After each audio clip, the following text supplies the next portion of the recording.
going to take this. Ooh, there we go. Should I say it again? Whoops. Good evening. Welcome to the 15th Annual Northwest Women's Comedy Festival. I am so excited to see all your smiling eyebrows. It's just perfect. Thank you for showing up. Those of you who are in the audience tonight, thank you for those of you who are watching on live stream with a cat or a dog or a bottle of Merlot dressed in a sweater that you're passing off as a pet. We appreciate all of you for your support. I am Leanne Joshua. I'm the founder and producer of this event, and I am not on the roster tonight, and yet here I am because I haven't been on this stage in 2 years, and I'm wearing pants with a zipper. So I deserve to show them off. I put on makeup. It's been so long that I have a little mascara on my left nipple. But you know, mistakes happen. Just do the best you can. If COVID has taught us anything, it is that. Plus, when I started this event 16 years ago, because the first COVID year didn't count, I did it in November as an early birthday present for myself, and it wouldn't be right for me not to show up for my party. So here I am. And it's a big birthday this year. I am turning 65. Or as I like to call it, 38 in base 19. That's right. I'm old and a math nerd. I have to beat the men away with a stick. Well, that wouldn't be right because my dogs don't like me to waste a good stick on a man, so what can I say? And I guess it's the last time I'm allowed in public in semi-youthful wear, because from here on out I have to, I believe by law, wear a floral housecoat with pockets filled with hard candy. And I don't even like hard candy, so I'm filling mine with Swedish fish. Although I prefer the Trader Joe's version, which is called Scandinavian Swimmers, which sounds like a very pasty aquatic porn movie. And I just said the word porn, which is a violation of my Social Security rules. Once you're over 65, they fine you $5 every time you do anything that is age inappropriate. And I am totally not going to make it. Everything I do is age inappropriate, even my exercising, which is hula hooping and jumping on a mini tramp. His name is Edward. He doesn't like to be called mini tramp, and it's not the tramp part that he objects to. Anyway, I am going to bring on our MC, but I just want to say thank you once again for taking time out to support local live comedy and women in comedy in particular. We know you had other options. You could have stayed home and given yourself a self-mammogram with 2 cookie sheets and a laser pointer, but you chose to be here with us, and we are very thankful. Okay.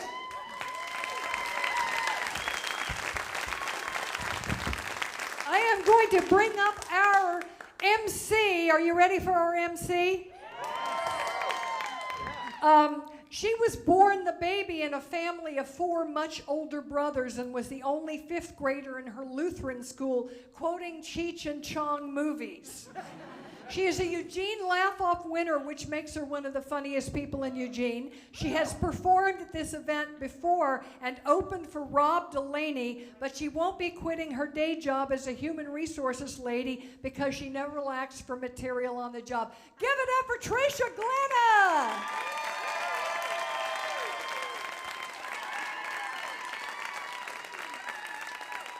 Hello.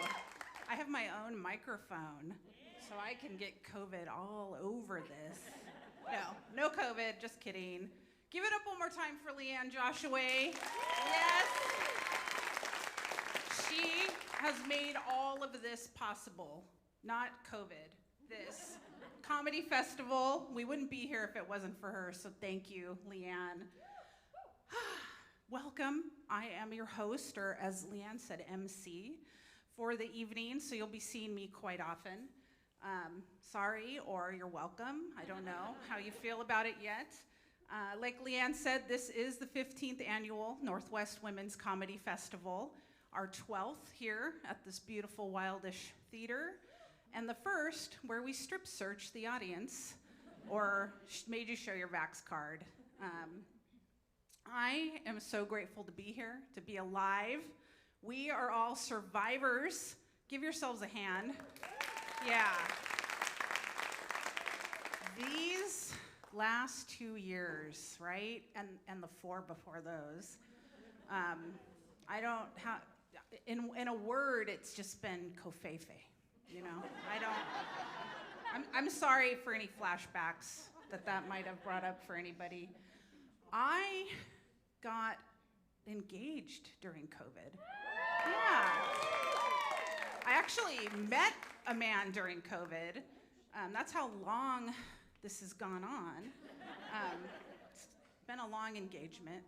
He actually lives right across the parking lot from me in our condo park, and we met because of a crackhead on a bike. It's a long story, but it's a good one. I'll tell you someday. But I turned into a teenager when I met him. I was like, I felt like I was riding my bike by his house. Is he home? When's he gonna be home? Or, what they would call at my age, a stalker. I called it being a teenager. And I was a teenager in the 80s, right? So I didn't have like all the social media and other ways to stalk him. So I just looked out the window. But I'm not gonna tell you my age, but it is colonoscopy time. So yeah, you know what age that is. And I've been putting it off, mostly because you have to have a ride. And I was working up to it. That's another level of friendship, right? It's like, help me move, give me a ride to the airport. Can you take me home after I get this colonoscopy done? And then I drove by the clinic where it happens, and there was a sign that said parking in the rear.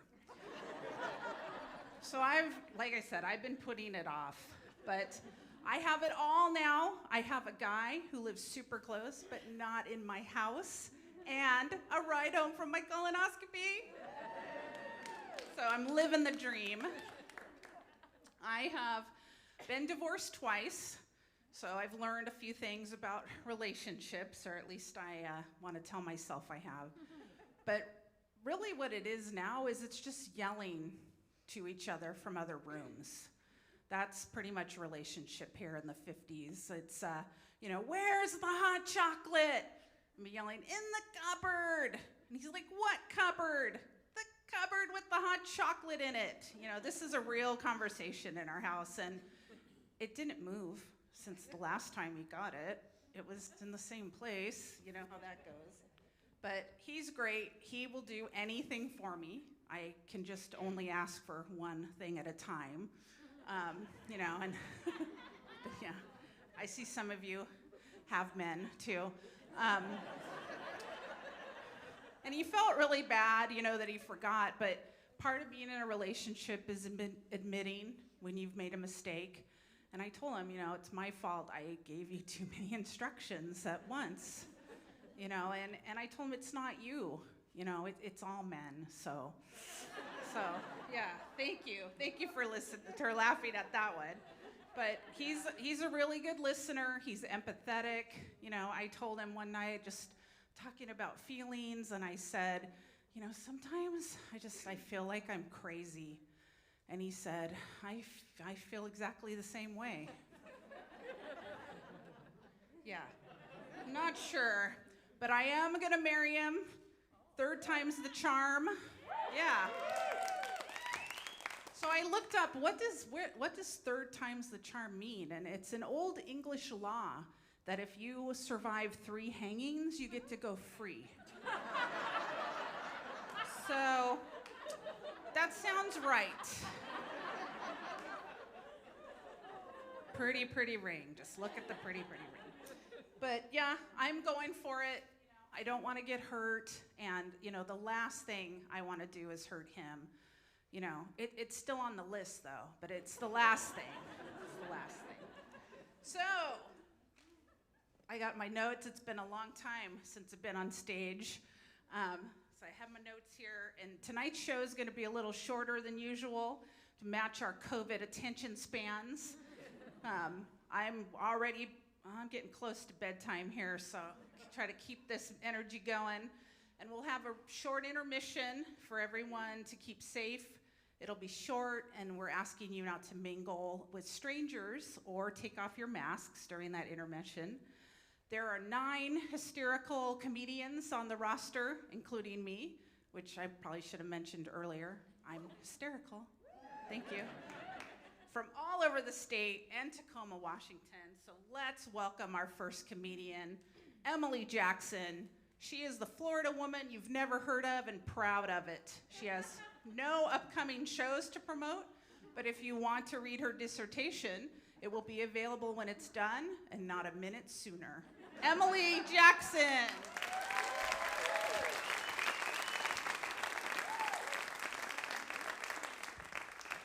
Hello, how are y'all doing?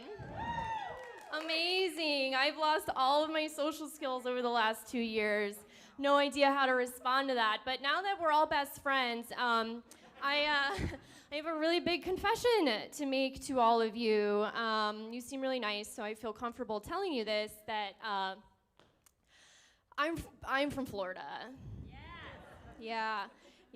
I moved out here like 3 years ago. I've had a kind of a hard time fitting in here, and I've realized recently that you can leave Florida, but Florida never really leaves you. Yeah, I'm gonna go to a doctor soon. I think there's a cream for that. Yeah, I mean, I truly think that there's a Florida man inside all of us, just waiting to be projectile vomited out after too much Coors Light and fried gator tail. Yeah, we love our brunch specials. No, 3 years really isn't that long, but I already know 100% I'm never gonna be a true Pacific Northwesterner because my Birkenstocks always give me blisters. Yeah. I mean, I don't even fit in with the other Emilys. I have to spell my name out every time I introduce myself to someone new. And I guess that Emily with 2 E's isn't clear enough, and now I have to go by Emily. Yeah, I'm really lucky that I can even just fit into my apartment because it is so small. How small is it? It's so small. It's so small, I have to wait at least 30 seconds to answer the door when somebody knocks because I don't want them to think I was sitting right next to it. Even though I was, because that's how small my apartment is. I've even had to change the way I eat living in this place. Like, I can't cook things in my kitchen with more than 3 ingredients because I have to start stacking pans on the floor. And I say kitchen because I don't have a stove or an oven. I have to cook everything on a hot plate and hope I don't burn it to the ground. Yeah. I'm a really good cook. Not only do I not really have a kitchen, I don't have a living room either. I mean, I guess I do. I have one room, and that's where I do my living. And my sleeping. And my eating. And I'm just glad that there's a door on the bathroom. Yeah, but I know that this apartment is meant for one person truly because there is no lock on that door. Yeah. You may have guessed by now, but I am in fact in grad school. Yeah. I talk about it a lot when I'm on stage because it's a big deal for me. My parents don't have college degrees, which means that it's really hard for me to disappoint them at this point because they have no idea what I do. And I'm okay with that because neither do I. I mean, I can't even spell restaurant right on my first try, and I'm supposed to write a dissertation. And then when I'm done with that dissertation, I have to go get a job. I mean, how do you even do that? How am I supposed to work with certified adults My level of success and approval has been set by academics. And so, I guess you all, maybe as real adults, your level of success, you've been successful if you have a comma in your bank account. Is that true? I thought that only happened in movies. I don't know. All I know and understand about money and paychecks is the bigger the better. And so that's why I buy lottery tickets. They give out the jumbo checks. Yeah. I've done a lot of growing up and a lot of learning in grad school. Now that I'm in my late 20s, I realize how powerful makeup can be. And it's especially powerful when I don't wear it for a day. Yeah, I can make people think that I'm sick just by waking up and walking out the door. It is effortless. And then, for some reason, people have no problem saying to me, like, oh, you look like you're a little tired. Maybe you're not feeling so good. And that is a win-win situation for me. Because either I get to say yes, and you know what, I need to go home. And I get to go home. Or I get to say, no, this is just how I look. And that's a lot of fun, too. Yeah, maybe I'm a little vain for this, but as a woman, I've been told a lot, or just taught, that the way I look is one of the few values I have to society. And as I am just drunkenly teetering on the edge of 30, I figure I need to game the system. Because beauty fades, but the patriarchy is forever, right? I worry that my decade in education is turning me into a cynic. Which that cynicism, I feel it's turning into nihilism. And, but, I think that makes me a bit of a hypocrite, because you can't both be a nihilist and do stand-up comedy. I am here because I need you to love me. I love you. Oh, thank you. Oh, thank you. I have to know you a little better before I'll say I love you back, but we'll get there. No. I am going to finish this degree. I'm going to get done. I'm going to finish it, and that's because I want to be able to roast people and make them call it a third-degree burn. Yeah. Thank you. I'm finishing grad school on spite alone. Yeah, my mental health is doing really well. Thank you, guys. I've been Emily.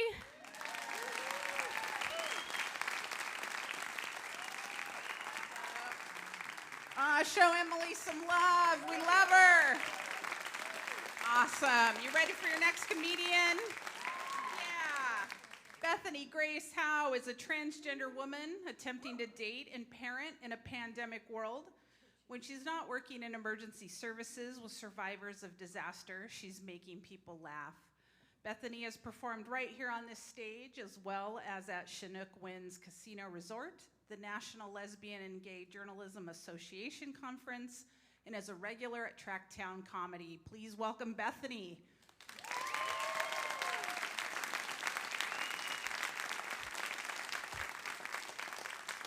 Emily and I are, I just left the same PhD program she's in, and I used to do pretty much the exact same set as her, except I'm 53 and it's not really funny anymore. However, I will say this, whoever loved her, hey, I'm 53, I don't have standards anymore. So, find me. Cool. I will start this out by saying that I think I'm obviously different than most of the women you're going to see here tonight. I am what is called an optimist. See, you thought I was going to say something different. Ha ha! Some of you were like, shit, she's a Republican. No. I think being an optimist is easy for me. I've had 8 concussions, and so things that depress normal people, I don't remember them. Which is why I have notes, because I don't remember much of what I'm supposed to say Tonight. All right. Compliment the lady in the front. Their front row is empty. Okay. Being an optimist in a pandemic is it means sucking things up. Like the complimentary hand soap that's now everywhere has not complimented me once. I don't take that personally. I look forward to the fact that now McDonald's has finally opened up the lobby again, and it's like I can now touch the individual condiments. And while that might seem like fondling, it's as close as I get to human contact. So I'm going to enjoy it. I have learned, based on what the state of Oregon has done, is that to get a religious exemption, all you have to do is say, it violates my religious code. So what I have learned is, any one of us can invent our own religion. That's got to be a plus. I can't wait until I stop paying taxes. I'm going to work on that. I've also decided that, I don't know if any of you here are from like Douglas County or one of the counties where every time the governor says something, they boldly declare that they don't have to follow the law, which I find ironic from law enforcement professionals. But whatever. I think I have figured this out, okay? These people that show up to these like anti-vaccination rallies and because they feel so safe and secure, they have to carry around a giant gun. Here's what we do. We issue vaccination hunting permits, okay? And you license people to go out and use a blow dart gun and shoot people. And so what we're really trying to figure out here is, what's a greater need? To not be vaccinated or to shoot someone? Hey, Steve. Got one. I think that'll work. I think it's like the last 2 years have been kind of it has been a whirlwind of death and celebration and everything else, and it's like, oh my God, how do we celebrate these all at once? I want to have like a giant block party, and at one end is like a giant cumulative funeral, at the other end is a giant cumulative party, and then we all meet in the middle when you're going back and forth, and that just becomes an Irish wake. So I think everybody enjoys that. And you know, personally for me, it's like, you know, I've lost all sense of style. I now, it's like I used to be an angry lesbian with hiking boots, but now I have rainbow hiking boots. It's kind of like, I know I'm saying mixed messages, but that's okay. But, you know, the thing is that despite being a raging optimist, at some point, I was involved in this thing called wanting to eat. And so I went out and I had to get a job. And one of the things that sometimes you realize when you get a job is that you have to sacrifice your standards. You have to do something you've never wanted to do. You have to bend down and do something that's immoral and wrong, which is how I came to work with FEMA. Now, if you may or may not be aware of FEMA, working with FEMA is a little bit like a combination of working with like Fight Club and Lord of the Rings. You're not allowed to discuss a damn thing they do, but when they have what you want, it's the precious. I have the funding and I have the files and you can't have them. And you spend 3 hours with them, it's a lot. In fact, I'm pretty sure in the FEMA office, they just have that red button over there. Boom. This is bullshit. Boom. This is bullshit. It's the greatest button in the world, and I know they live with it. Seriously, have any of you had to deal with FEMA? No. Oh, thank God. Because FEMA, this is it. Their application process is so confusing that they flat out admit that the first time you do it, they're going to turn you down, but please ask again. All right? They flat out admit, our process is so confusing and so bewildering that you're going to get it wrong. We're here to let you do it again. What a fantastic approach to life. That's the surgeon I want. I went in for surgery. I wanted to have my penis removed, and I came out with 2 of them. Okay. Just come on back. I'm not so sure about that. And so one of the great things is now, though, is that, you're not allowed to walk around in public saying the F word, but now I do. FEMA this, FEMA that, FEMA you. Now, one of the things that I did decide I wanted to do was to counter FEMA is I now work for ODHS, okay? And ODHS is a branch of the government that a lot of people don't like because they associate us with everything wrong in their life. And I don't think that's fair, but what we decided was that we needed a new name, okay?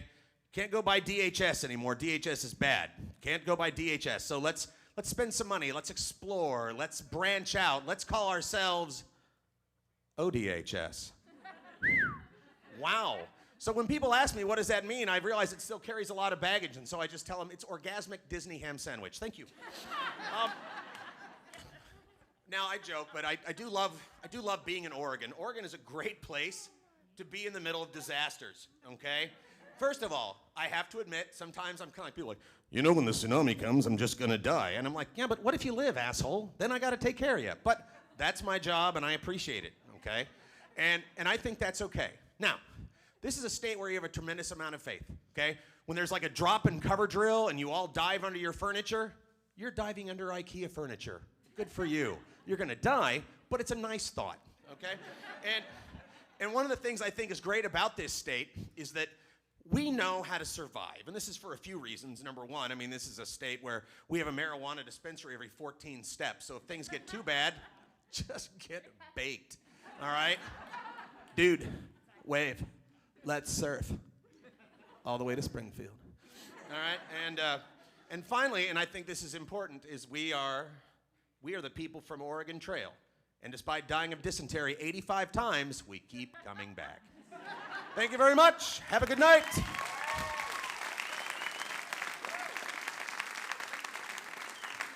Oh, yeah, give it up for Bethany. You having fun? Yeah. All right, let's bring out Naomi Fitter. She escaped from Ohio at the age of 22, and her soothing Midwestern voice has been described as sexy, librarian-like, and nearly inaudible. When she's not telling jokes, she spends her time studying robots as a professor at Oregon State University. Naomi.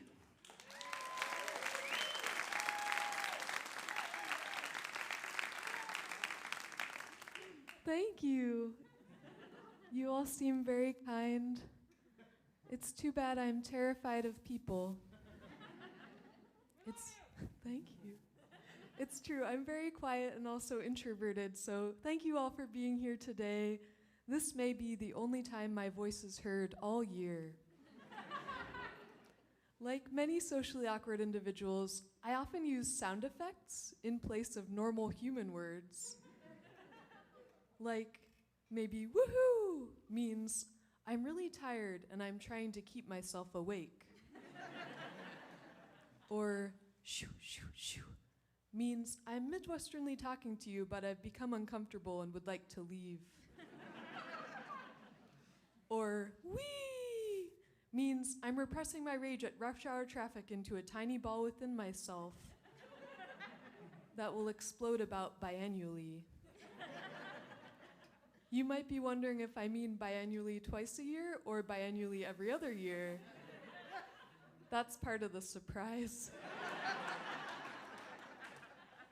I'm getting older, but I'm allergic to cats, so I find myself becoming a plant lady of sorts. Yes. And I think this lifestyle has some advantages, like plants are less expensive than cats, so I can still afford my vibrant metropolitan lifestyle.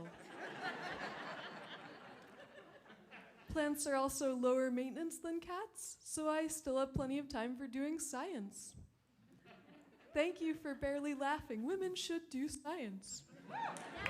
Well done.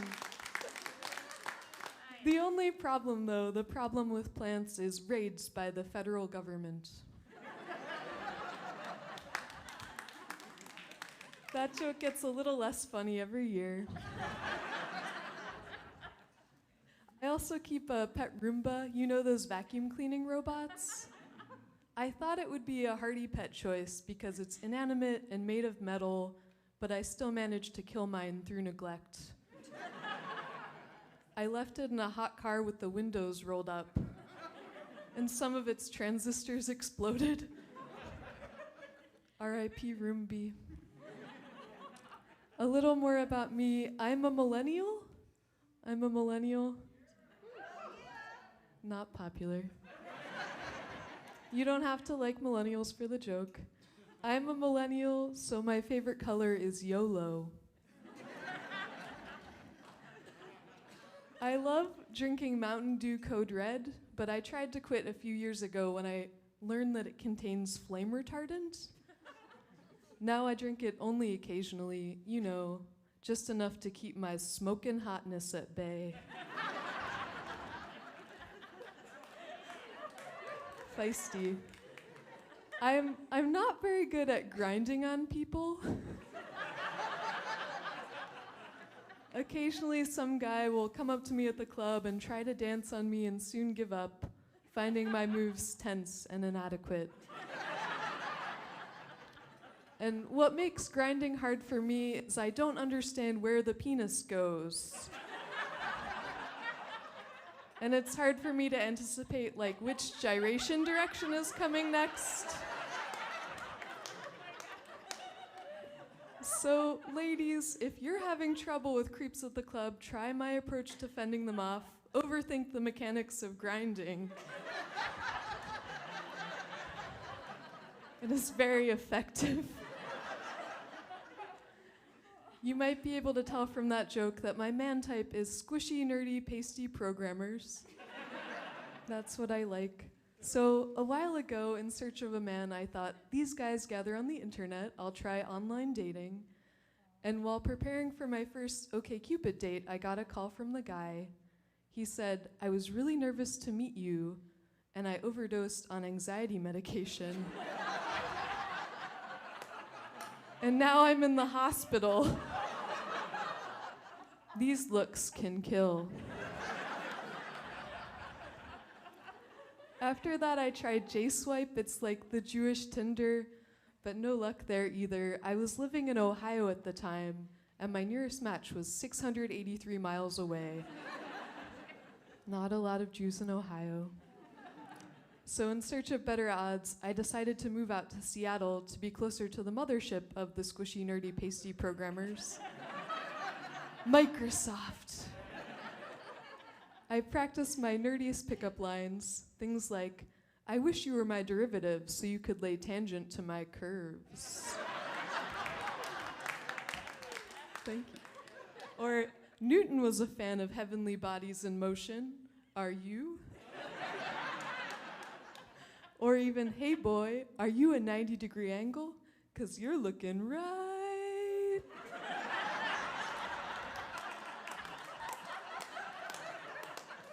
I found these lines too subtle though. I had moved in with this guy, walked around his apartment enticingly in a bikini, and he still hadn't made any move. So I decided to try something more direct. Nice code, wanna screw? Nothing happened that night, but the next day he told me he liked me. 2 months later, we kissed for the very first time. And 2 years later, we took that next big step, merging video game collections. This guy, my now husband, is a research scientist, so every time we're done getting frisky, he gives me a survey. Did you enjoy your experience? What can we do to improve your experience next time? Would you recommend me to a friend? The surveys I don't mind so much, but the placebo sex I could do without. That was pretty nerdy. Maybe we can close on one joke even nerdier. Have you ever thought about Mobius strippers? Mobius strippers. They'd be the worst strippers ever because they'd keep taking off more and more clothes, but never get naked. That was a fresh college-level math joke, so whoever laughed at that is probably too broke to buy you a drink later. But I appreciate you very much. Thank you all. You've been a great audience. I'm Naomi Fitter.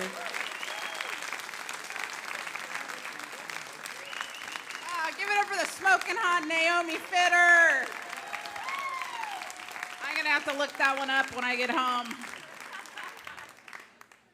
Hi, how's everybody doing? You still doing great? Yeah, you having fun? Good, keep it up. Don't stop having fun, whatever you do.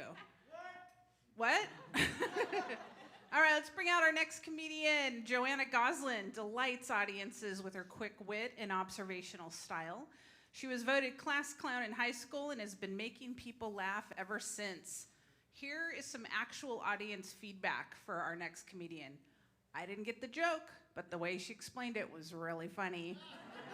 She's been reminding people of Ellen since 1998. Please welcome Joanna Goslin. Thanks, Trish. I am so excited to be here at the Wildish Theater. Wildish actually describes my Saturday nights most weeks. Wild-ish, also known as mild. Well, it's great to be here. I live in a small town on the southern Oregon coast, and I love living there. We have beautiful beaches, breathtaking views, and you're never more than 1 mile from a marijuana shop. It makes sense, though. Our zip code is literally 97420. It is. As you probably know, Oregon recently became the first state in the nation to decriminalize hard drugs.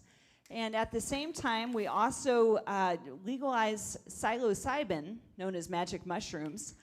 But the only problem is the regulation that in order to use psilocybin, you have to be able to spell psilocybin. That's P-S. I won't be getting any. At the same time, we also passed legislation that increases transparency in our election process, which means that you're keeping up with all the current events. I like it. It's great. So the problem with the legislation, though, our legislators now have to live in glass houses. However, they can get stoned. I love living here in Oregon. The only problem is the word we are forced to use to describe ourselves. Where you live is probably urban or suburban. Where I live is rural. There is no way to say the word rural without sounding uneducated. I get nervous every time I have to say it. I'll speed through it. Rural. But then I sound like Scooby-Doo. I'll ease into it like a speed bump. Rural. But then it sounds like I'm starting my rig. Now, when you think of a rig, you probably think of a vehicle with 18 wheels. Where I live, a Geo Metro could be a rig if it has a rope tied to it and it's pulling another rig across town. I've seen it. But it's another word that I struggle with is the word brewery. You used to be able to go to a bar, but now you have to go to a brewery. The first time I said that word, somebody tried to take my keys because they thought I'd already been drinking. Brewery.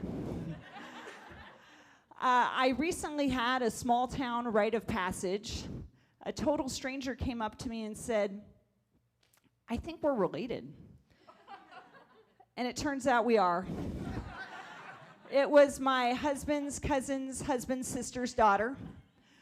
Where I live, we're all a little bit related. It's not 23andMe, it's 23 and all of us. If you're not familiar with 23andMe, that's where you send in the spit sample and they find the Golden State Killer and tell you how many different ways that I'm white. That's really how they found the Golden State Killer, was the DNA. Anyway, I haven't sent in my DNA because I want to protect my family members from being caught for crimes.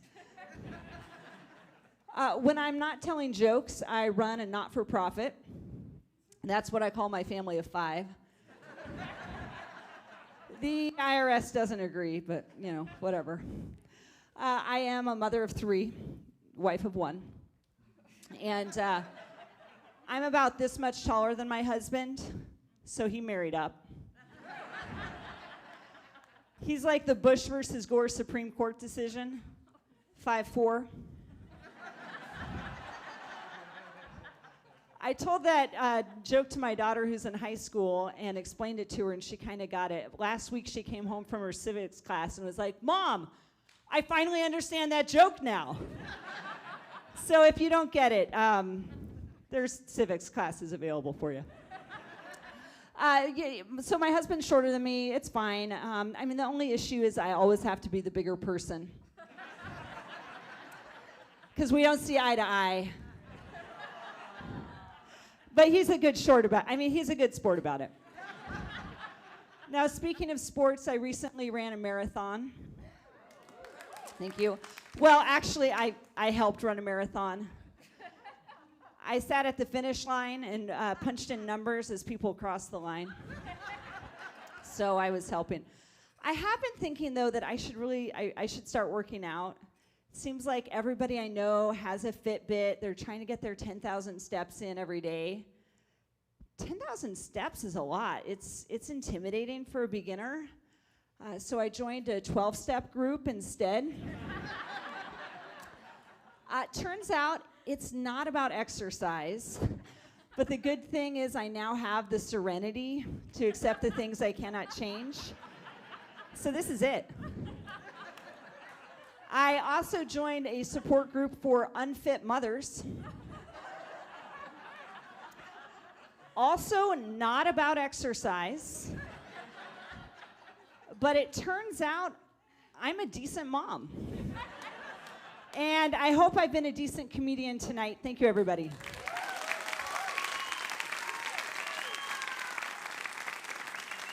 Yeah, give it up for Joanna. Okay, it's already time to take our short intermission. So we're going to take 10 minutes. Please leave your masks on. And if you absolutely need to, please use the restroom. If not, just hang out. We'll be right back, and we'll keep the laughter going. Thank you.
you have a good break?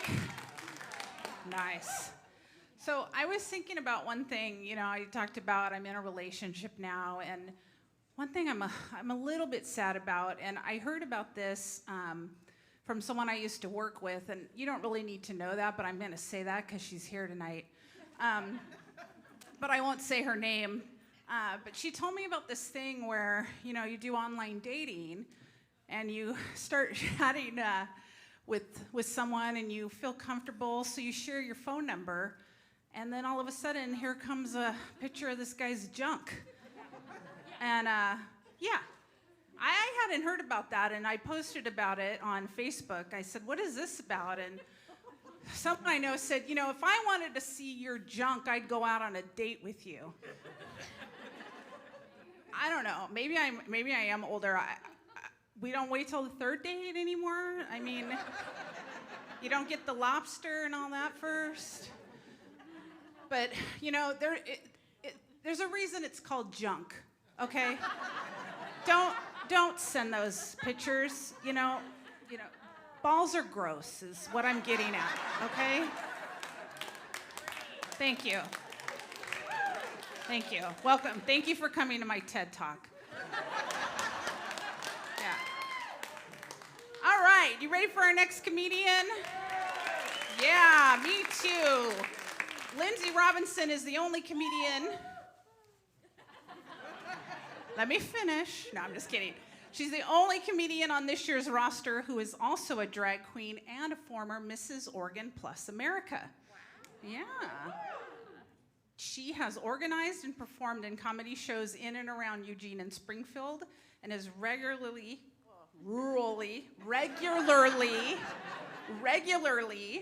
thank you, sought after as an MC for community events such as Juneteenth and Eugene's Black Cultural Festival.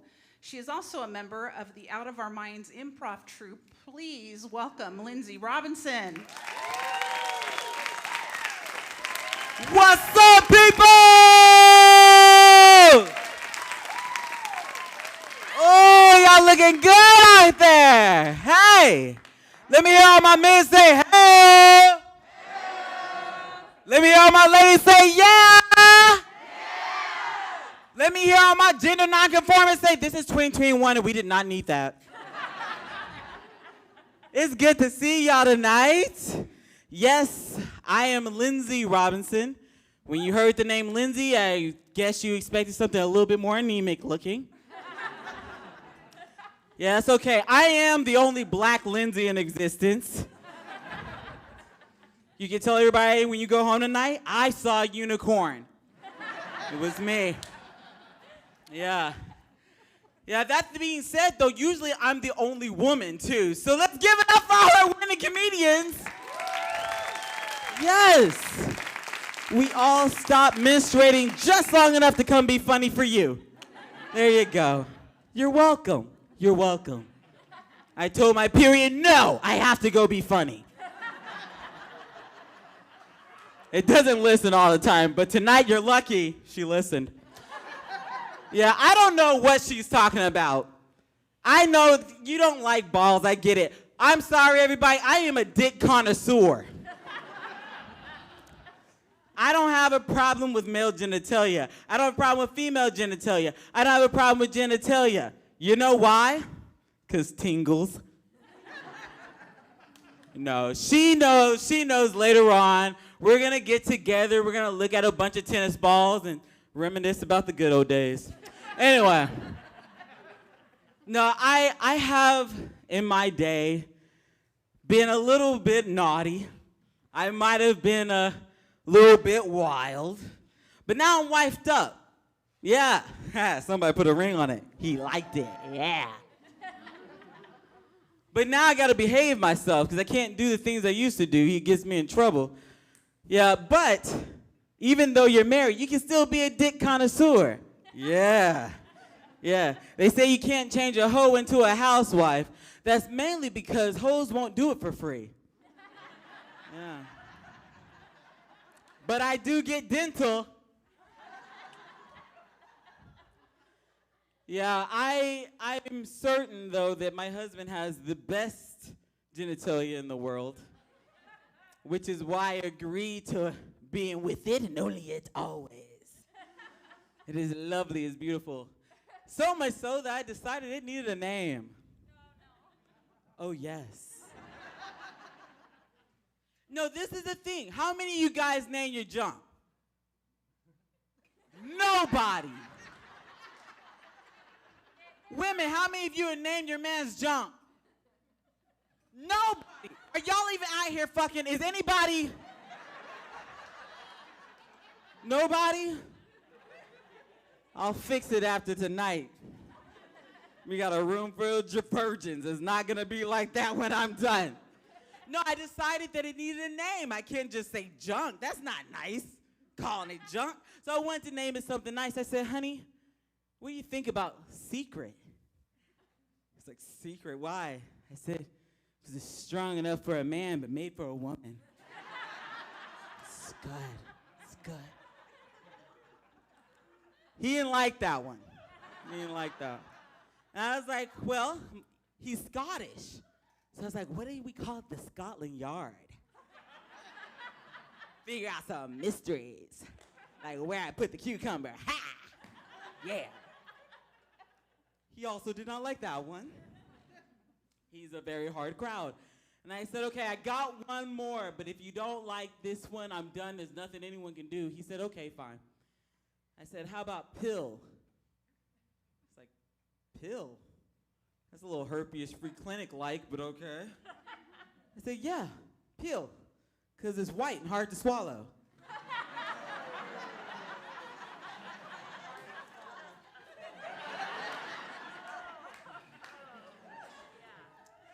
Needless to say, he didn't care what I called it, because I can't say anything wrong. Oh.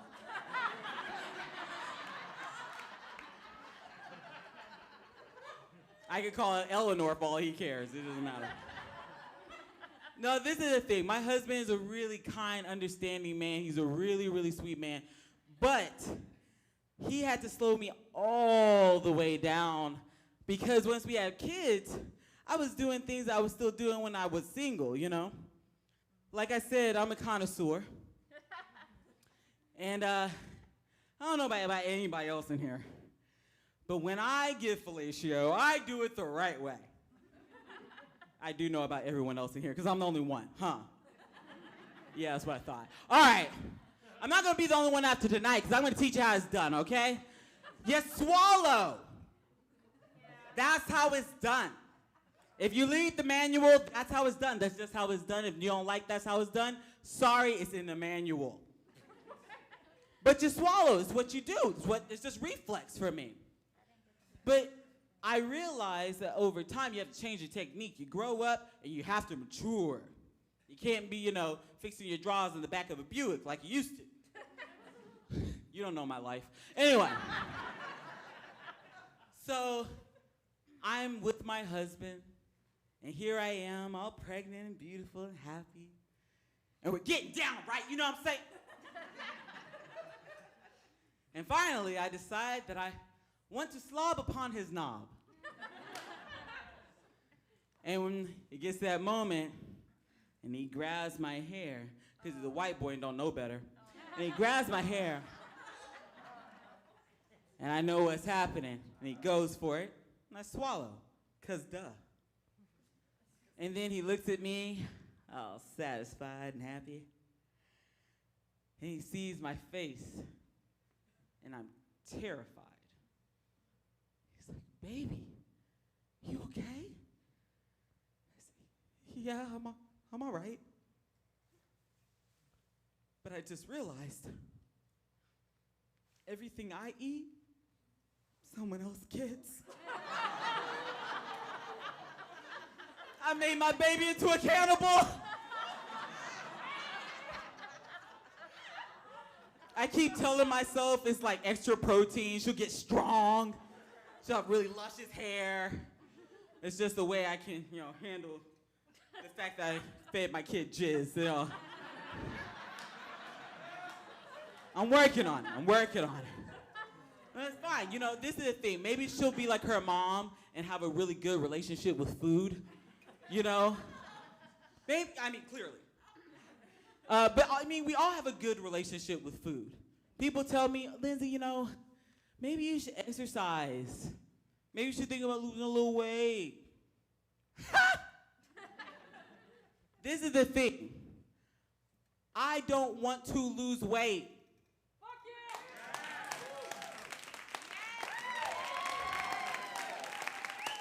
I don't want to lose weight.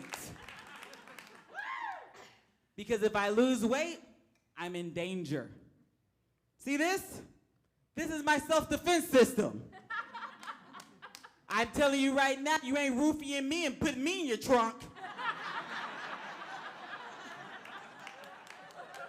I look good, but if you gotta drag 300 pounds back to your trunk, you don't wanna do this no way. I'm Lindsay Robinson. Thank you guys so much.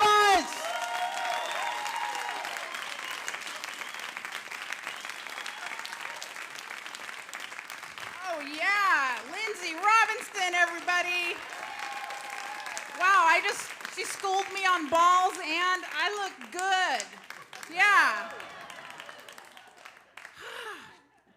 And other things I got schooled on. We'll talk about it later, honey. All right, you ready for our next comedian? All right, Jackie Turgison is a Tacoma comic who runs a monthly show called The Laughing Elk. Oh, this is good. She was voted runner-up for Best Mom by her kids. Welcome, Jackie.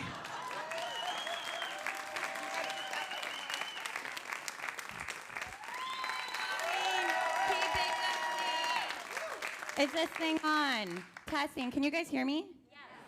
Hi, I am Jackie Turgison. Thank you. I have 3 kids, 6 and under. So I love telling people I'm a stay-at-home mom because there's such a stigma around house arrest. You guys seem cool with it, though. It's great. It's great. I love my kids because Stockholm Syndrome is real.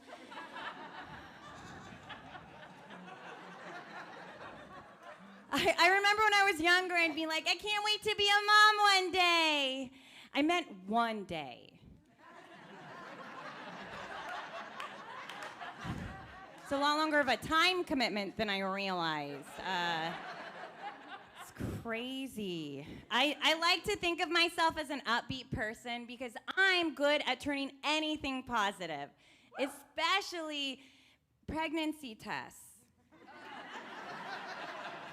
So good at that, you guys. Oh my God. I had 2 kids in 18 months. Oh, I know. Having kids that close together was like surviving Black Friday at Walmart, okay? Because, like, I'm happy with what I got, but I'm still tore up from the floor up. Yeah, I am. And I just had my 3rd baby during the pandemic, so can we hear it for my pelvic floor? Yes, it needs the support, if I'm gonna be real with you guys. Yeah, at this point, it's less like a floor and more like when you get a leak and the drywall starts to sag. Is that too graphic for you, sir? You're good. I love that joke. The women always laugh. The men always like find each other in the room and they're like, there's a floor in there? Did you know about this? I don't. Oh, drywall. I gotcha. I know that. I know that. Having kids destroyed my body, you guys. It just did. Like, my stomach's just confused after all the stretching, you know? So it just reinvented itself as a butt. Just gross.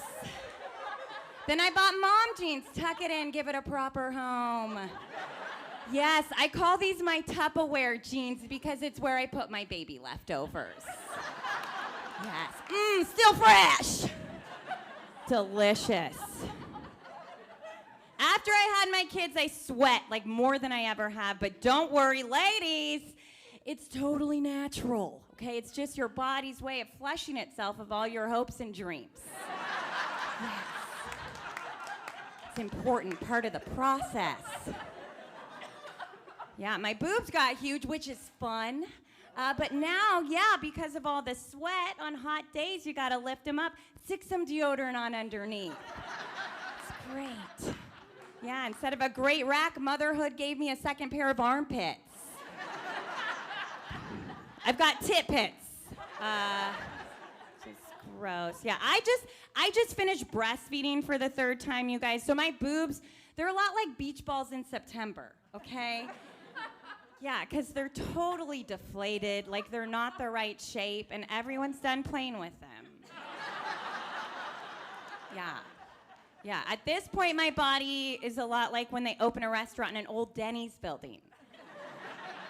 Okay, because everyone recognizes it, but nobody goes in anymore. Yeah, no more grand slams for me, okay? Yeah, but I still smell like maple syrup and old cigarettes, so don't really know how that worked out. Motherhood has changed me in other ways too, you guys. Like, I feel like I used to be a lot more judgmental. Like, for instance, if I saw like a really trashy house, first thought in my head would be like, oh my God, are they cooking meth? Which isn't nice to think. But the other day, I know I've changed, because the other day, I saw someone doing meth. First thought in my head was like, parenting's hard. I get it. We all gotta have our me time, you know? You added the TH, but it's whatever. We got some spellers here tonight. All right. Very cool. You guys are fun. You know, there are times in parenting where you wonder, is this gonna be a traumatic moment for my kid, you know? And then there are other times where you're sure of it. Yeah. This is coming up in therapy, for sure. I had one of those moments the other day, you guys. I sent my kids to play outside. It was one of those, like, have fun. Slam. Glug, glug, glug, glug, glug. Just a little me time, right? I didn't have the TH this time.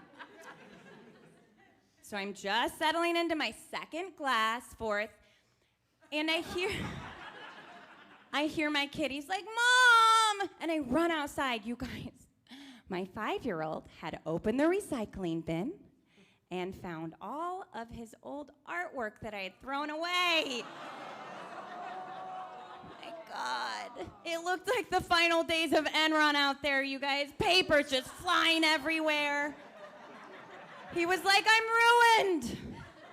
I was sad. I was like, it's gonna be okay, buddy. He was like, Mom, it's full. I was like, buddy, I only keep the good ones, so whose fault is this really? Ugh. Oh. Listen, I love my kids' art. You know, I love a good egg carton wrapped in duct tape just as much as the next person. You know, I just don't have room for one more goddamn finger painting. It was sad. It was sad, you guys. At one point, he almost started crying. He was like, Mom, I made this in preschool. I was like, buddy, listen, I made you in a Chili's. I didn't keep the napkins. You gotta let it go, you know? I feel bad, though, you guys, because he would ask me where this stuff was, and I would kind of lie. I'd be like, I don't know, buddy. And I know I've broken his trust, because the other day, he asked me where his brother was. When I said grandma's, he went straight for the recycle bin, you guys. Thank God he didn't look in the garbage. I'm kidding. I would never do that again. I've been Jackie Turgison. Thank you so much, Springfield.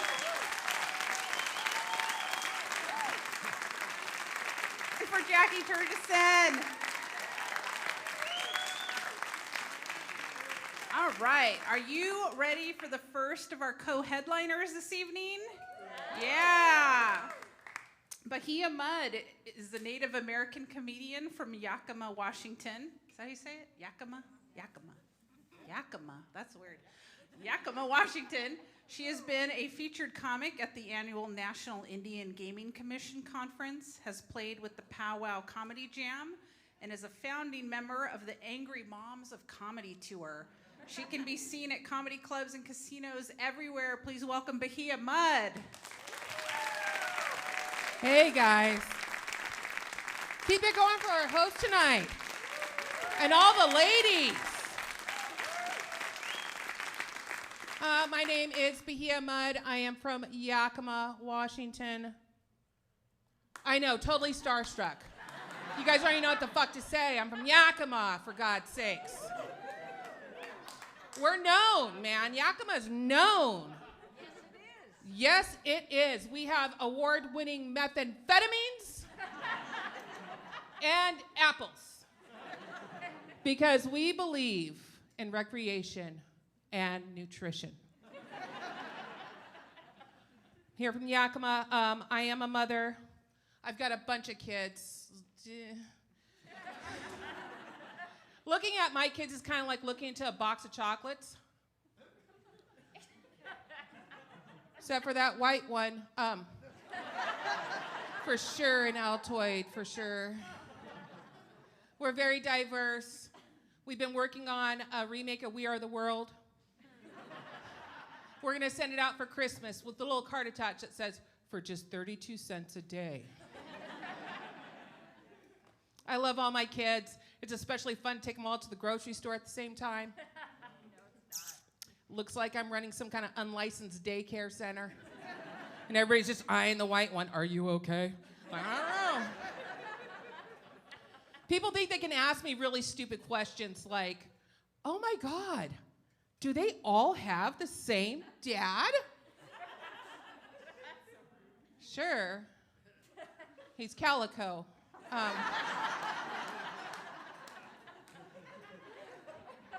I'm also a grandmother. Yeah, it's exactly how grandmotherhood feels. Oh, shit. Seriously, I'd always thought, oh, it's going to be so much easier to be a grandparent than a parent. And as it turns out, that's not true. If they all live in your home. It's just the same day, different kid bullshit, you know? We have a 2-year-old in our house that refuses to watch television. Now who's gonna raise her?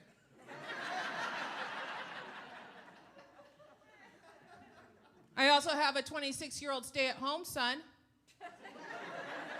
Hashtag blessed.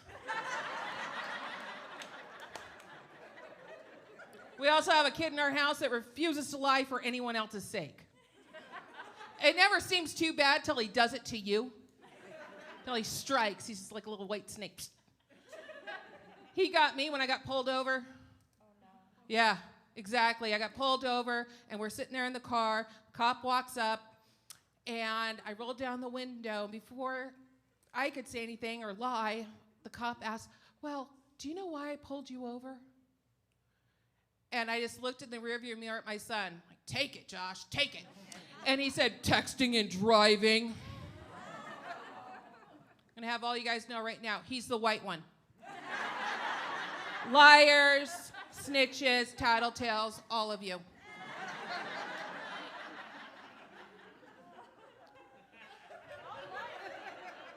I turned 47 this year. Woo! Yeah, 47. Like, I feel great. Everyone else around me is frightened, but I feel fantastic. You know, like, yeah, mood swings, hot flashes, you know, delusions of grandeur. That's where I'm at. Like, it's the strangest thing. I'm the least attractive I've ever been, but I have the most confidence I've ever had. It's fucking weird. Like, I ain't trying to find men to pick me up. If anything, I'm trying to sell men. I've got a used husband, low miles. Take him. I did go to the doctor, though, because it's what you do. Things are happening to the body. Got to go to the doctor. I went to the doctor, and the nurse comes in, and she took my vitals, and then she asked me something I have never been asked in 47 years. She asked me, so, Bahia, what gender do you identify as? I don't know. I know I'm changing. Into what? Give me 6 months in a hand mirror. I'll report back to you.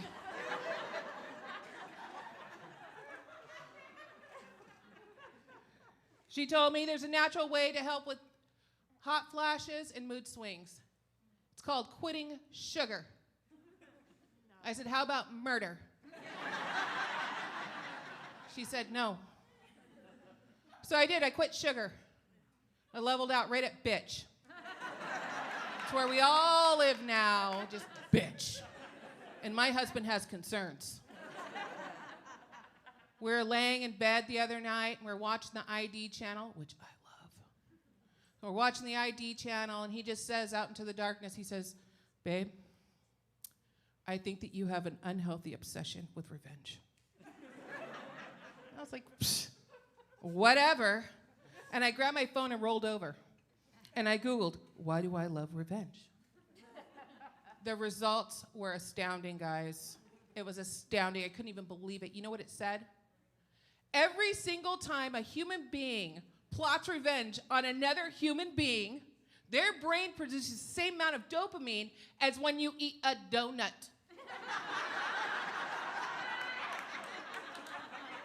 This is all donuts, guys.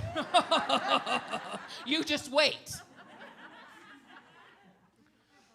So I started going to therapy. Because our mental health, that's important, right? You know, you got to take care of yourself.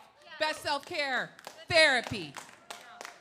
And I just thought, you know, if I'm going to burn down someone's house, I want to do it with a clear mind. You can't do something that big and then have anxiety come in when you're trying to strike that match. Shh. That's how accidents happen. Safety first, revenge second. After our first meeting, my therapist said, you know, Bahia, at any point, you can choose joy. I said, well, I know that, Leslie. I know that. But I'm trying to choose joy without getting 32 hours of community service. Thank you.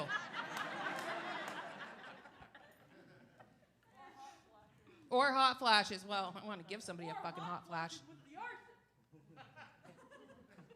Well, I wouldn't eat a donut before I committed arson. I'm not a monster. Jeez. Like I said, I am married. I have a husband. He's a very lucky man. Very lucky. And I'm also very lucky because he's fantastic. Like, the guy's gorgeous. He's driven. He's great. Like, when I married my husband, it's like I won the lottery. When he married me, it's like he won a raffle of homemade goods. Like I'm just some really loud Afghan. You know, you pull that one wrong string, the shit's all gonna fall apart. One of the best things about my husband is that he is 10 years younger than I am. Yeah, 10 years. I've only been mistaken as his mother one time. No more breastfeeding in public. They say it's natural, but not down at Fred Meyer's. They say no.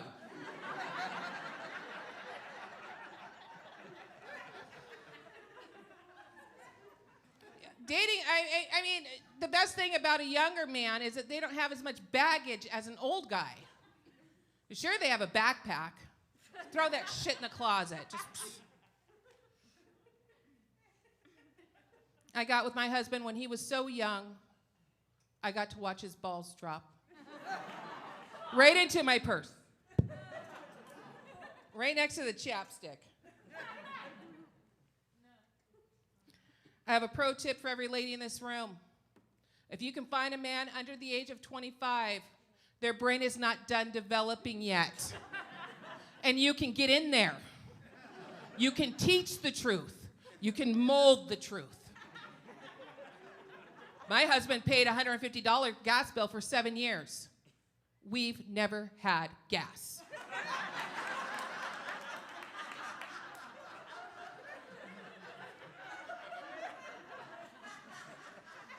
I love to talk about how young my husband is, but the reality is we've been together for 18 years.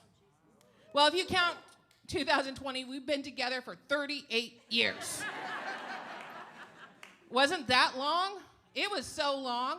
I was quarantined with that whole family. You had to change the way that you fought because your neighbors are home. You know, it became the Great Cold War very silently, just very quiet. We learned sign language. We'd be in the same room just looking at each other, just like.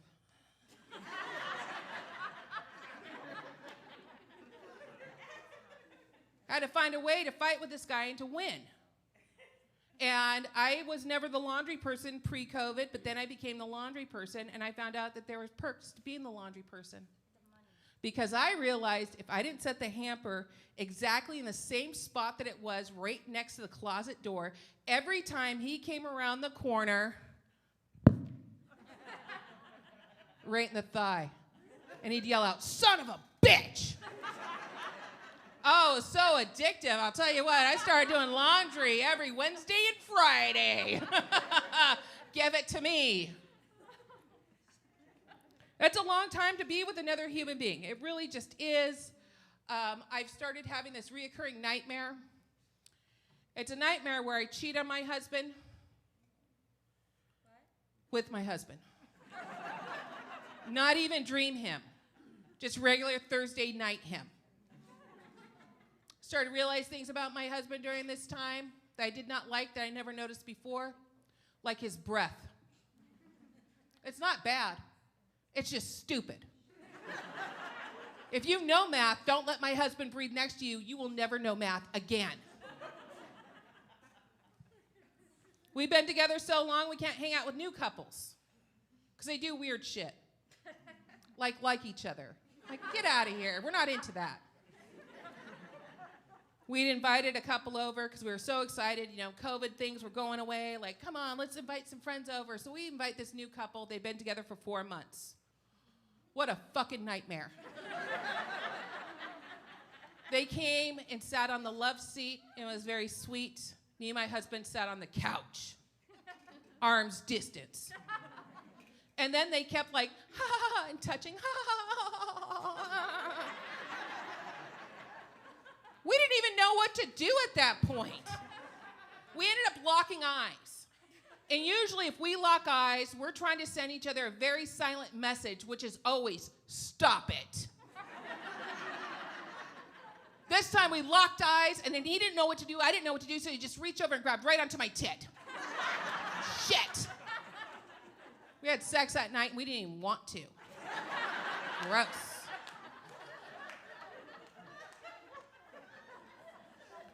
I have a lot of younger single friends, and I really like that. I think that for some reason, these young chicks, they want to be friends. I'm down with it. At first, they think, oh, you're like a mom. And then they find out, oh, I should never take your advice. Because I'm the 47-year-old that feels like I should have done more. So anytime they come to me with any kind of question, I'm like, do it. Do it and report back for science. I love it. I've got one friend, Christina. She's got a boyfriend named Beto. And what makes them so great is that they break up all the time. And she's always surprised. It's fantastic. I love it.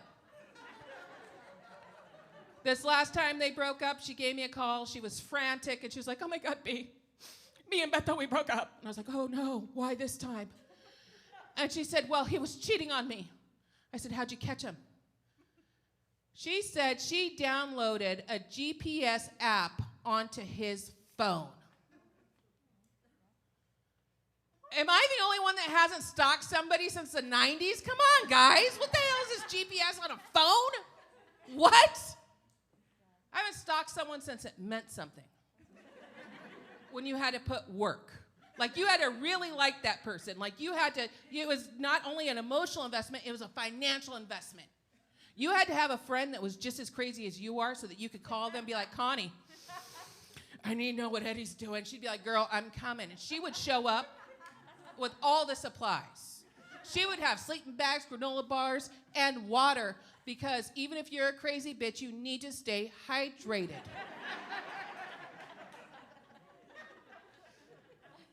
I told Christina I would never do that to my husband. I'd never download something like that on his phone. And she was like, why? You guys have such a great relationship. I said, because it would cause fights, and I don't need that. And she goes, well, what kind of fights would you have? I'm like, oh. I find out he's having tacos without me.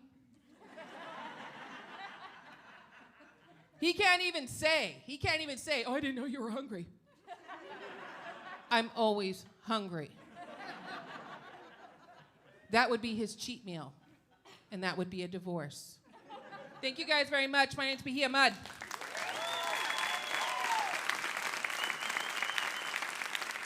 Keep giving it up for Bahia Mudd.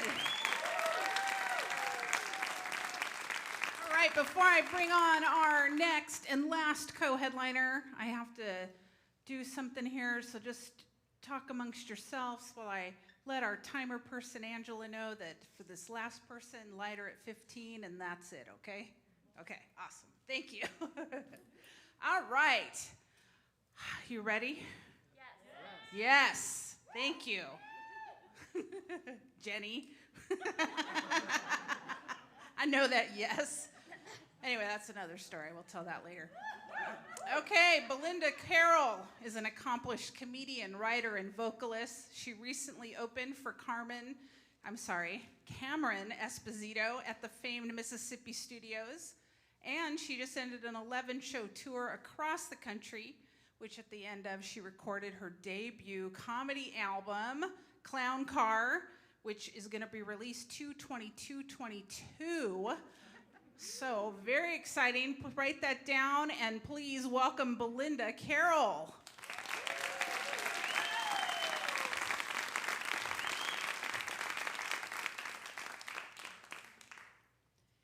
They told me backstage, they were like, okay, so this is the deal. We have to switch from the cordless microphone to the corded microphone because they were running out of batteries. And I was like, I've been a lesbian for 30 years. I could have told you that. That's, I mean,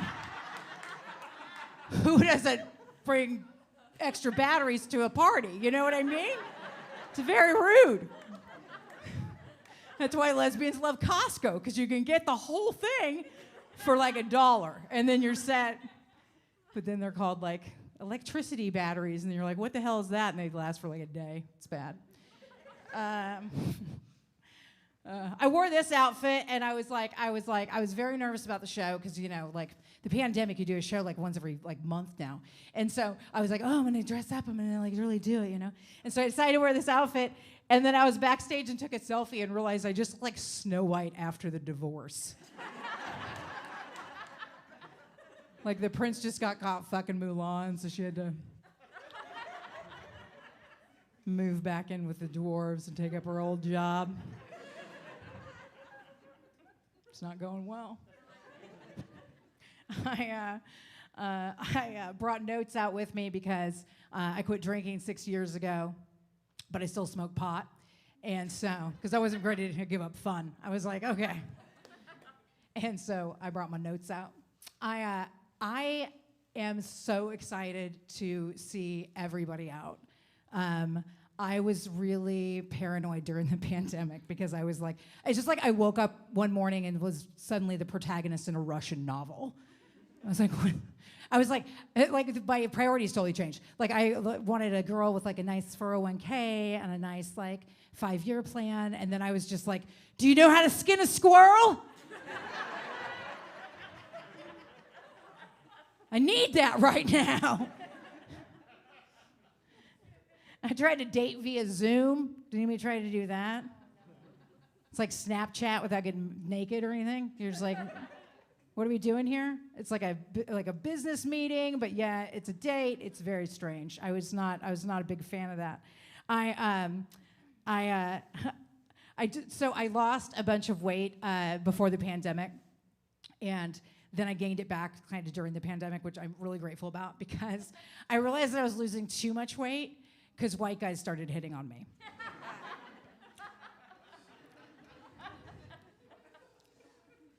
And it sounds really good at first. And I remember the day it happened too because I was getting out of my minivan at the Arco station. And this dude ran like 20 feet to open a door for me, which sounds really nice. But the thing is, I'm a lesbian. So this is like developing a superpower I never wanted. Just like the ability to just like manifest a shit ton of cilantro for no reason.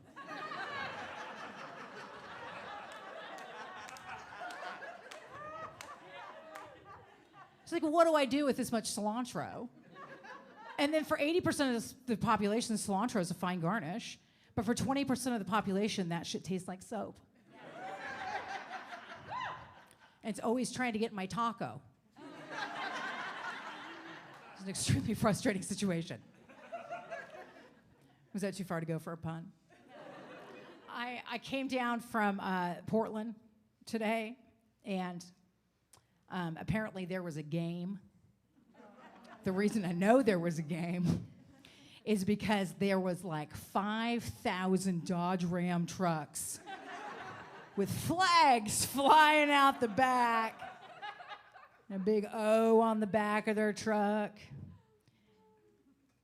Can we redirect the attention of people that fly the like cop flag, Trump flag into just sports ball? Could we do that? We'd be like, look, you'll be just as cool. We're gonna put 2 flags, different flags, and you'll be, no? Okay. Yes, thank you. I'm worried about the world. I read the other day, so I read the other day that at my age, I should have $785,000 saved for my retirement. I was like, is that pesos? What is happening? I don't even have $785. Like my credit score sounds like you need to smoke pot. Like it's not good. I was like, I didn't realize until I got older that I could have married for money. I was like, oh, why didn't I do that? I'm like, integrity, that's overrated. When you're looking down the barrel of your electricity bill. I'm just kidding. It's been a weird week. It's been a weird week because I ended up in a bar. Christmas Eve, Halloween. So we did the Halloween thing, and so I was doing a show for a Halloween show, and I was in the bathroom at the bar, and something I'm not used to now because of the pandemic is bathroom talkers. Do you know what I'm talking about? Yeah. They sit in the other stall, and then they want to like tell you everything about themselves. Yes. And so she's going on and on. Her boyfriend's a real asshole. And I'm like, I don't know what to do. And I have to be nice to her because I'm about to be on stage. I don't want her to be like, you know. And so I'm like, okay. And so so we're at the sink. And so we get at the sink at the same time. And then she goes into the stream with me. And I was like, we don't know each other that well, you know. And then she looks at me and she goes, do you know Chris? And I was like, do I even know Chris? And then I realized she was asking me if I had crystal methamphetamine. Yeah, I know. I was really offended for like 1 second. But then I thought, am I thin enough to have a regular source of crystal methamphetamine?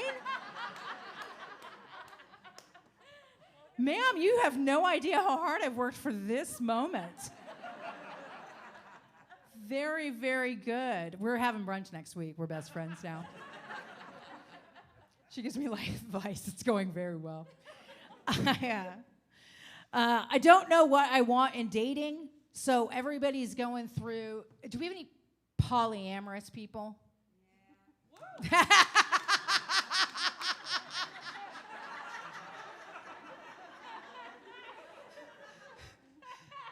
That is funnier than anything I've ever said in my life.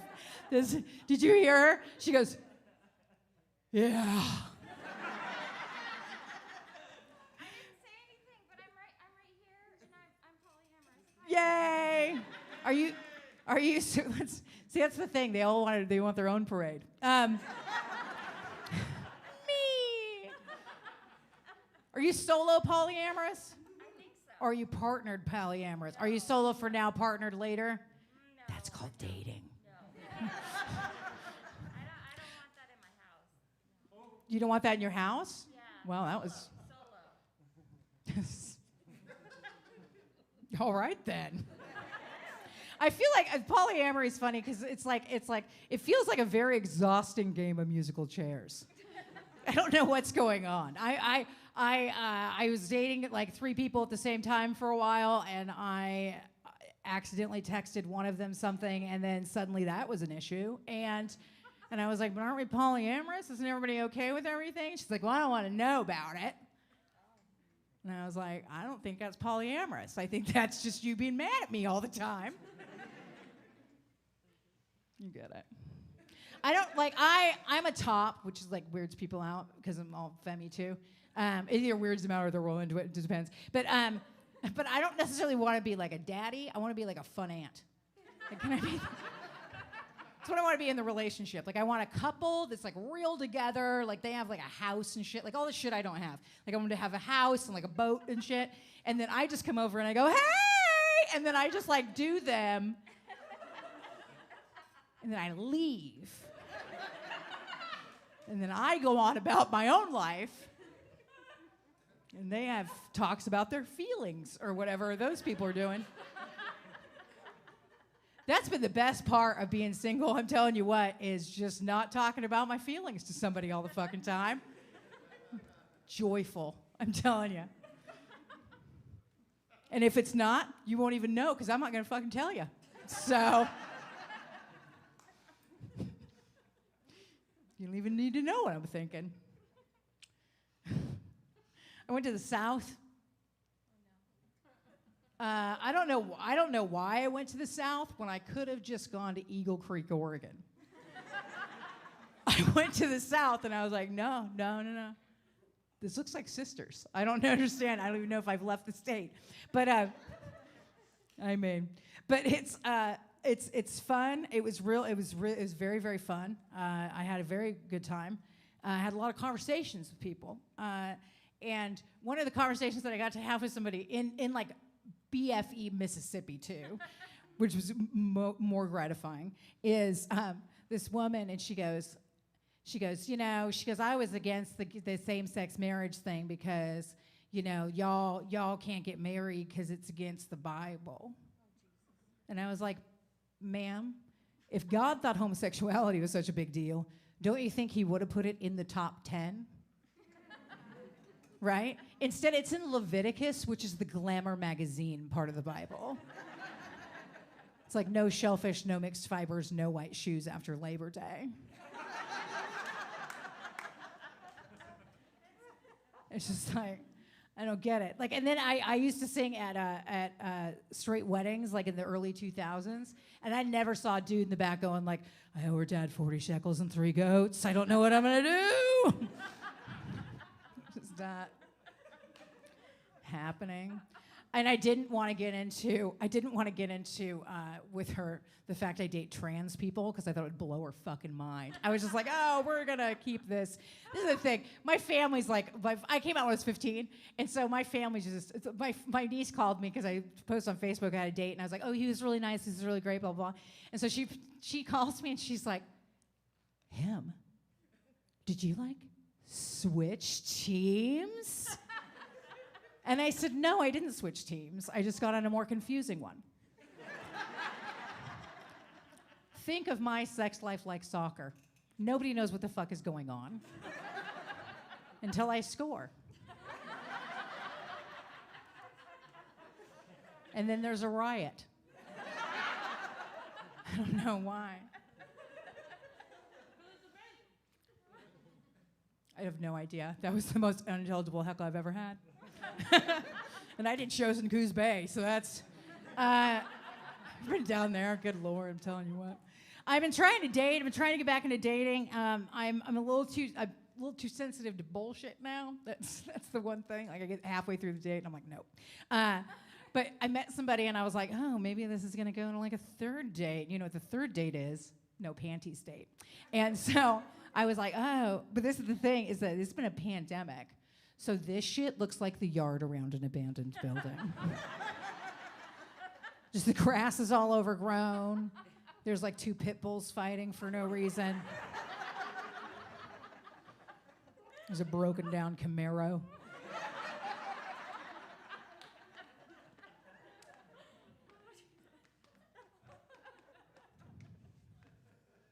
It's just Kaiser Salem.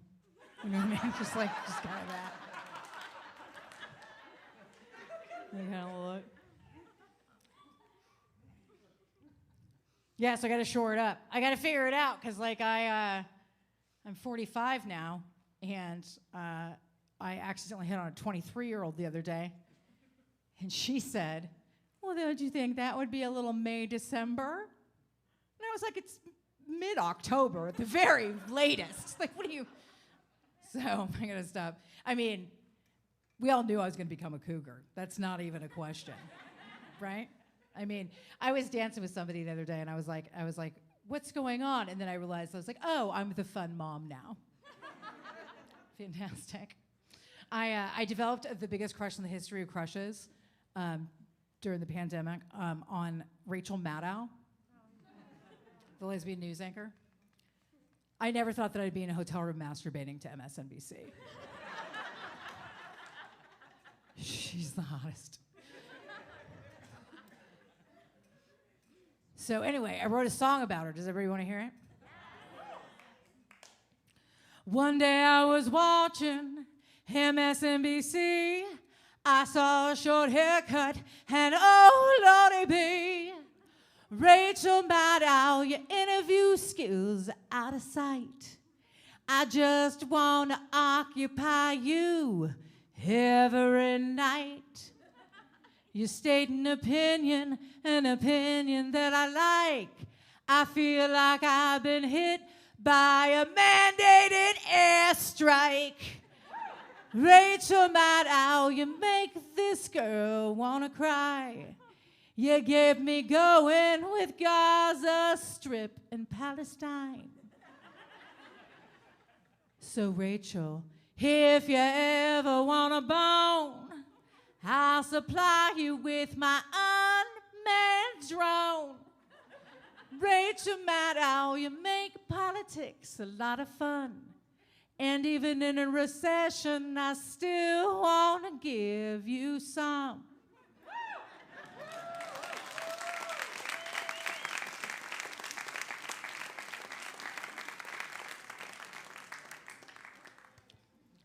Thank you.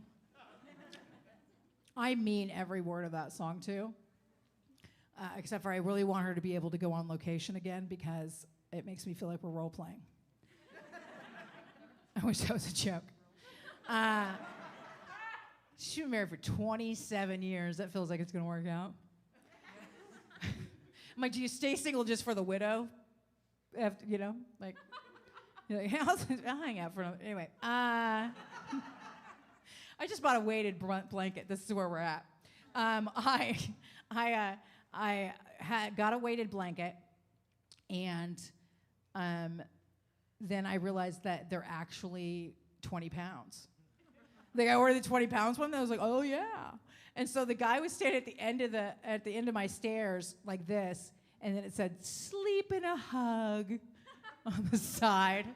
Like nothing is more single than sleep in a hug.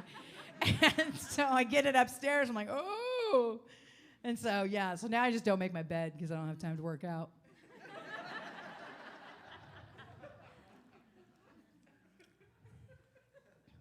I got an email from somebody that was like, oh, you're coming to the South. And she's like, I'm doing they said I could go as long as I want.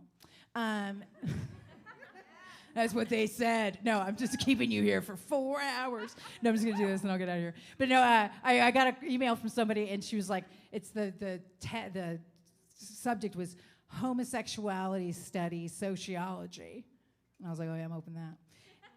And so it was a woman that was like, somebody's talking about Oklahoma. It was a woman that was going to University of Oklahoma and she was doing a sociology study on an alternate lifestyle that wasn't hers. She picked homosexuality. And then she said, but I don't know any gays. But I found out you were coming to town and I Googled you and you seem to be a prominent gay. So I would like to follow you around for 4 days and study your lifestyle. And I was like, am I on Discovery Channel's Wild Kingdom? Tonight in the Natural Habitat. Lesbians at the gay bar. If you look closely, the one in makeup and high heels is using her bright plumage and shots of liquor to encourage the masculine one, or the bull dyke, into the traditional mating dance of the North American lesbian, the electric slide. Unlike the rare and elusive counterpart, the gay male couple, the lesbians will now go into extreme hibernation, only to emerge during the next breakup or the next gay pride parade. Whichever comes first. I've been Belinda Carroll. You guys have been so great. Thank you so much. And I just want to give it up for Leanne Joshua for doing this event, because it takes a lot of work to do something like this. And I want to give it up for Trish Plena, because I haven't seen her in a long time, and all your comics. Thank you so much. We'll see you next year.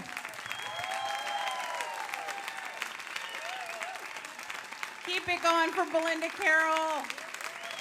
Keep it going for all our comedians tonight. Emily Jackson. Bethany Grace Howe. Naomi Fitter. Joanna Goslin. Lindsay Robinson. Jackie Turgison. Bahia Mudd. Belinda Carroll. And the woman who made this all possible, Leanne Joshua. I've been your MC, Trisha Glenna. You have been an awesome audience. Thank you so much. Thanks for being vaccinated. Thanks for coming out tonight. Have a great evening. Thank you.